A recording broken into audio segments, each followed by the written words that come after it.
Pemirsa, video dugaan rekayasa dengan menayangkan konten perbuatan asusila yang tayang di kanal YouTube Gus Idris viral di media sosial. Banyak pihak menyebutkan bahwa video tersebut tidak pantas dipublikasikan dan melanggar Undang-Undang ITE.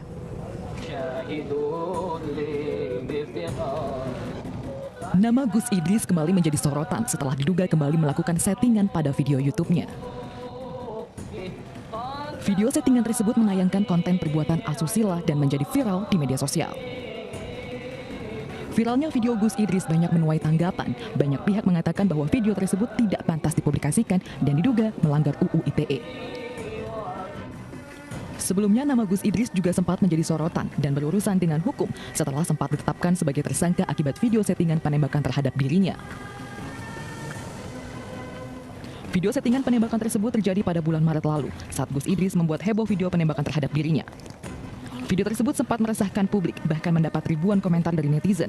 Sebagian besar dari komentar itu mendoakan keselamatan dari Gus Idris dan mengecam aksi penembakan. Namun setelah diketahui video tersebut adalah settingan, tidak sedikit yang memberikan kecaman. Kini setelah video dugaan settingan tersebut kembali viral, Gus Idris harus siap berurusan dengan polisi akibat aksi kontroversinya.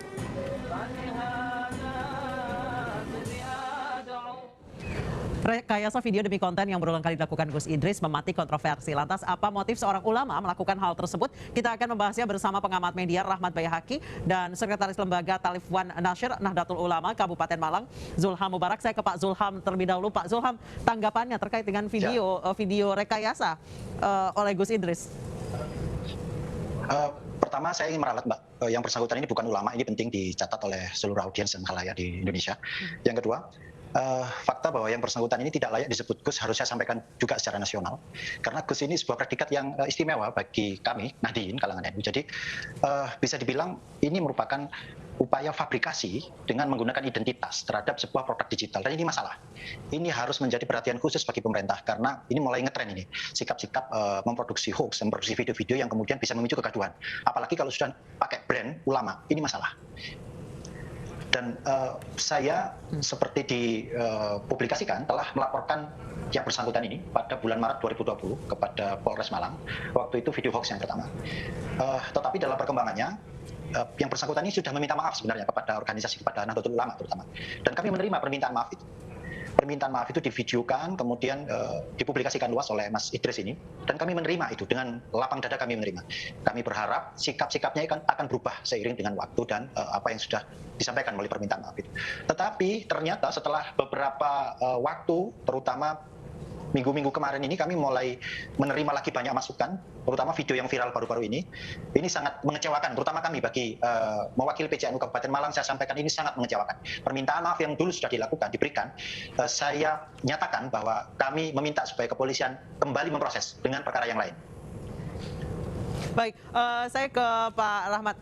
Pak Rahmat, sebenarnya menurut Anda, untuk seorang ulama kemudian membuat suatu kontroversi, kehebohan di media sosial, belum selesai masalah yang pertama, ini sudah ada lagi masalah yang kedua. Namun lagi-lagi karena membawa embel-embel ulama, walaupun tadi dari NU sendiri Pak Zulham menyebutkan bahwa perlu ditekankan bahwa Gus Idris ini bukan ulama. Tanggapan Anda? Baik, Pak Rahmat boleh di-unmute, Pak? Oke, baik, maaf. Saya ulangi lagi bahwa sebetulnya ini terjadi bukan hanya pada ulama, ini bisa terjadi pada siapapun. Karena penggunaan YouTube itu memungkinkan semua orang bisa berpartisipasi, men-share video, membuat video, dan mengedit, dan kemudian mengambil keuntungan dari subscribers. Dan kalau misalkan kita perhatikan bahwa awal dari keinginan masyarakat untuk berpartisipasi di YouTube adalah ingin menunjukkan eksistensi yang kemudian berimplikasi kepada popularitas dan kemudian berimplikasi kepada insentif. Dan insentif ini yang kemudian menjadi banyak sasaran daripada YouTubers, ya, para pengguna YouTube, para pembuat konten dengan berbagai macam tujuan. Yang penting mereka mendapatkan insentif tadi, dan insentif bukan hanya terkait masalah berapa jumlah uang yang mereka dapatkan dari subscribers, tapi juga social insentif, kemudian political incentive dan cultural incentive. Itu juga bagian daripada apa yang dilakukan oleh para pengguna YouTube. Baik, Pak Rahmat, kalau Anda melihat orang yang membawa-bawa embel-embel ulama seperti yang dilakukan oleh Gus Idris ini, bukankah seharusnya memiliki tanggung jawab yang lebih berat dalam menyampaikan kontennya? Oh ya, ya jelas. Ini sekali lagi bahwa pengguna media ya ini bukan hanya pada ulama, tapi pada semua pengguna media termasuk para masyarakat yang menggunakan YouTube itu juga harus wisdom ya, harus punya kearifan, harus punya pengetahuan yang mendasar terkait apa implikasi dari penggunaan media mereka. Tapi sekali lagi dengan Ustadz Idris yang kemudian menggunakan YouTube untuk memberikan informasi-informasi yang tidak jelas kebenarannya, tentu ini kan bagian daripada ingin mendulang subscribers yang banyak, bahwa orang untuk dikenal itu kan kalau tadi Mas Zulham bilang bahwa ujung-ujungnya adalah kepentingan ekonomi ya Pak Rahmat ya. Oh iya, bukan hanya ekonomi, tapi juga ada culture political incentive. Political incentive itu penting ya buat para ulama, misalkan ketika namanya besar dan kemudian memiliki pengaruh. Maksud saya pengaruh adalah banyak subscribers, maka di dalam iklim demokrasi subscribers itu adalah peluang besar untuk mereka yang ingin misalkan mencalonkan menjadi kepala desa, menjadi DPRD, menjadi anggota DPR. Kalau misalkan Gus Idris tidak ingin mencalonkan sebagai politisi, paling tidak kalau misalkan dilihat dari videonya yang ditembak kemudian tidak meninggal, kemudian bisa melepaskan orang yang dalam tanda petik tadi ya tidak bisa melepas dari hubungan badan misalkan, itu kan dilihat sebagai sesuatu yang magis dan menjadi daya tarik bagi para politisi yang ingin mencalonkan dirinya. Dan ini yang kemudian saya maksud sebagai political incentive. Dia akan mendulang keuntungan bukan hanya uang tapi juga sosial dan political incentive tadi. Baik, saya kembali ke Pak Zulham. Pak Zulham, yang ditampilkan YouTuber Gus Idris ini sebenarnya adalah dia mengatakan bahwa ini adalah untuk kepentingan edukasi dengan menggambarkan ilustrasi. Menurut Anda dengan ilustrasi seperti itu kemudian dia ditayangkan di YouTube sebagai salah satu konten, apakah pantas? Meskipun dia bilang adalah edukasi dan dia mengatasnamakan diri sebagai ulama. Harus saya sampaikan bahwa problem dari bangsa ini pertama literasi digital. Kita ini belum terliterasi digital dengan baik. Sehingga banyak sekali konsumen dari produk-produk yang diproduksi oleh seorang aktor yang bernama Gus Idris ini. Saya sampaikan bahwa Gus Idris ini pernah disampaikan kepada kami di PCNU Kabupaten Malang adalah brand. Jadi bukan melekat kepada sebuah predikat yang kemudian diketahui sebagai bagian dari gerakan kita sebagai Nahdliyin. Bukan. Gus Idris official atau Gio, ini brand dan dia YouTuber. Ini harus dipertegas. Fakta bahwa dia kemudian memproduksi konten. Bukan. Saya harus sampaikan bukan. Dalam sejarahnya di NU itu, ini harus dipahami banyak orang. Gus itu melekat dua hal. Pertama sanad dan nasab. Sanad ini adalah sanad keilmuan, garis keilmuannya.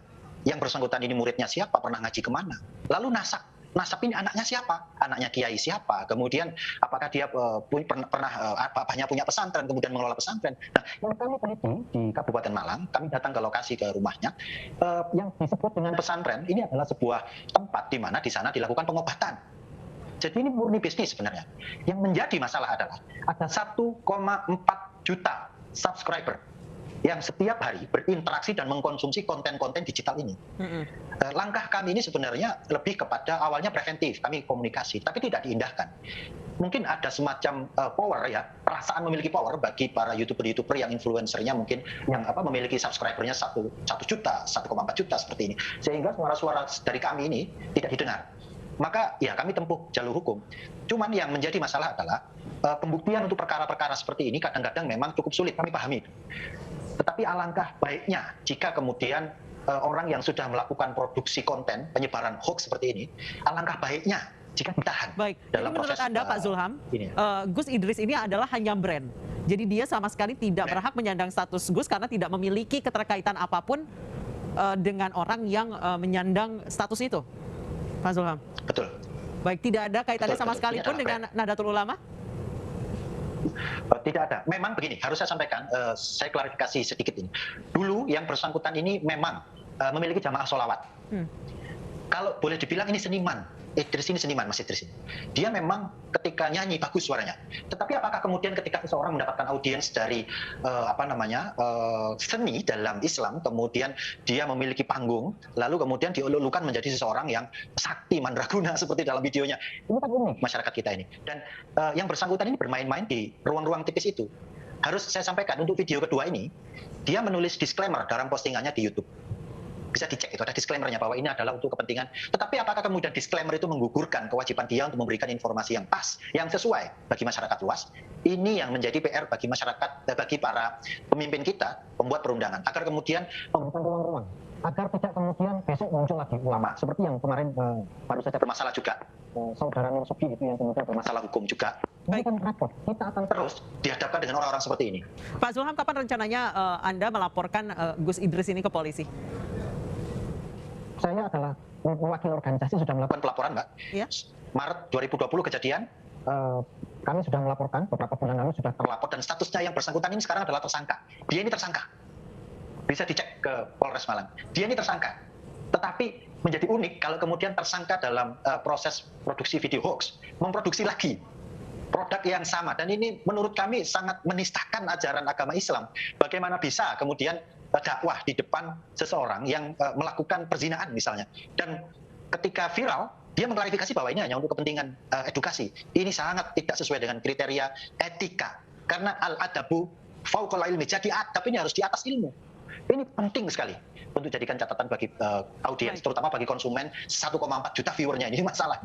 Oke, baik. Saya kembali ke Pak Rahmat Bayhaqi. Pak Rahmat, Gus Idris ini melabelkan dirinya sebagai ulama. Ketika orang membawa label ulama atau Gus atau sebutan-sebutan lain yang mengarah ke seorang pemuka agama, tidakkah memang konten-kontennya harus sangat mengandung pesan moral yang tidak sarkas, tidak kasar, tidak menyulut kebencian, tidak menebar kebencian maupun apalagi ini asusila. Kalau Anda melihatnya di Indonesia masih dipakai untuk kepentingan finansial dan politik atau tidak? Ya. Atribusi yang Mbak Anissa sampaikan terkait masalah Gus Idrus adalah ulama dan seharusnya tidak seperti itu. Saya mau menyambung dengan apa yang disampaikan oleh Mas Zulham ya, terkait masalah sanad dan nasab ya. Nah ini kan perlu diklarifikasi apakah kemudian keilmuan dari Gus Idris ini benar sehingga dia layak atau pantas di label sebagai ulama atau ustadz dan seterusnya.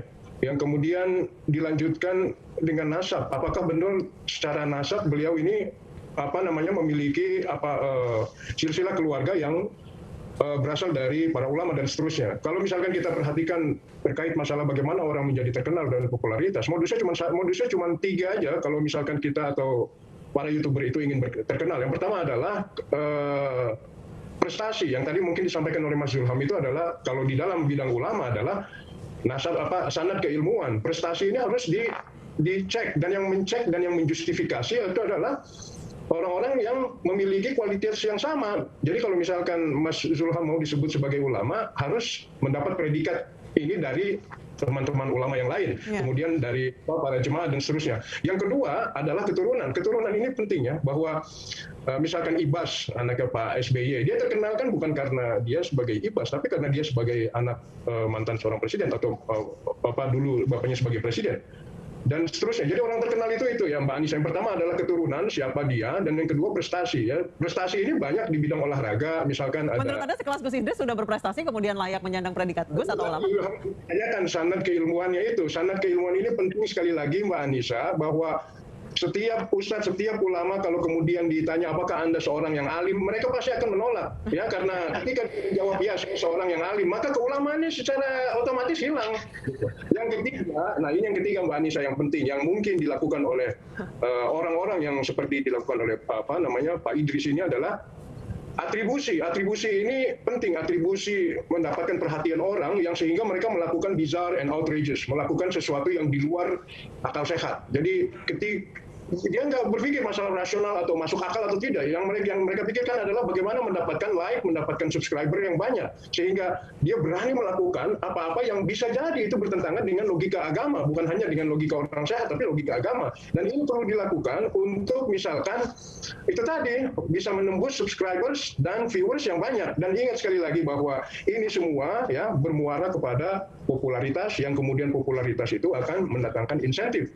Tidak hanya insentif terhadap financial insentif, tapi juga social and political insentif. Dan itu yang perlu diperhatikan. Dan Saya pikir semua kita para pengguna YouTube ya, para pengguna sosial media sudah bisa semakin hari semakin cerdas untuk kemudian bisa mengakses dan bisa memvalidasi informasi apakah ini informasi yang baik atau tidak dan seterusnya. Dan tentu saja apa yang dilakukan oleh Ustadz Idris ini bukan pertama oleh YouTuber. Ada banyak ya, ada jutaan orang itu melakukan hal-hal yang ekstrim yang tadi saya sebutkan, bizarre and outrageous ya, di luar dari akal sehat, di luar dari sesuatu yang bisa diterima oleh, dan inilah yang kemudian bisa mengejar viewers ya, dan tentu saja apa yang dilakukan oleh Gus Idris ini saya kategorikan sebagai bizarre and outrageous, di luar dari akal sehat. Dan ingat bahwa Madonna, artis terkenal, ketika namanya terpuruk juga melakukan bizarre and outrageous dengan lari dengan pakaian yang sangat minim, lari pagi ya, jogging dengan pakaian sangat minim.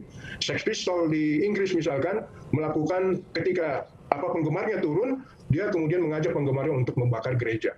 Ini banyak dilakukan di luar negeri ya, di di Indonesia bahkan ada dosen yang pernah bikin video bertarung di jalan itu kan cari jalan pintas untuk mendapatkan popularitas. 15 minutes fame itu ya, Pak Rahmat ya.